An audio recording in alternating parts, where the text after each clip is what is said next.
Hello hi மக்களே, எல்லாத்துக்கும் வணக்கம், எல்லாத்துக்கும் குட் மார்னிங்.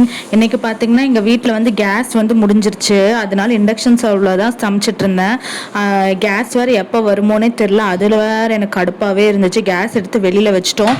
அதுக்கப்புறம் பார்த்தீங்கன்னா இன்னைக்கு வந்து எனக்கு எக்ஸாம் வேறு இருக்குது. ஸோ அதனால் எக்ஸாமுக்கும் என்ன பண்ணுறதுன்னு எனக்கு தெரியல.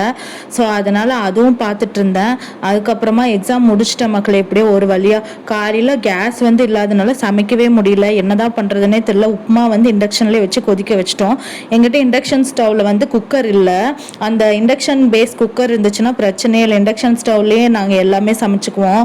நாங்கள் அவ்வளோதான் சமைக்கிறோமே, பேசாமல் அதே இருந்தால் பிரச்சனை இல்லை. அது குக்கர் மட்டும் ஒன்று வாங்கணும் மக்களே. அதுக்கப்புறம் எப்படியோ கஷ்டப்பட்டு எக்ஸாம் எல்லாம் முடிச்சு ஃபினிஷ் பண்ணியாச்சு. அதுக்கப்புறம் சாயந்தரம் போலவே இன்னைக்கு என்னாச்சுன்னா கேஸ் வந்துருச்சு. என்ன அதிசயமாக இருக்குது. கேஸ் முடிஞ்சால் கொடுக்கறக்கு 4 நாள் 5 நாள் பண்ணுவாங்க எங்களுக்கு எப்பயுமே. இந்த டைம் நம்ம அதிசயமாக கேஸ் வந்துருச்சு. அதுக்கப்புறம் ஈவினிங் வந்து மக்கானா தான் வந்து ரோஸ்ட் பண்ணி சாப்பிட்டோம். மக்கானா சரி இருந்துச்சு வாங்கினது. அது வந்து லைட்டாக உப்பு பெப்பரு அதுக்கப்புறமா வந்து போட்டு சாப்பிட்டா சூப்பராக இருக்கும்.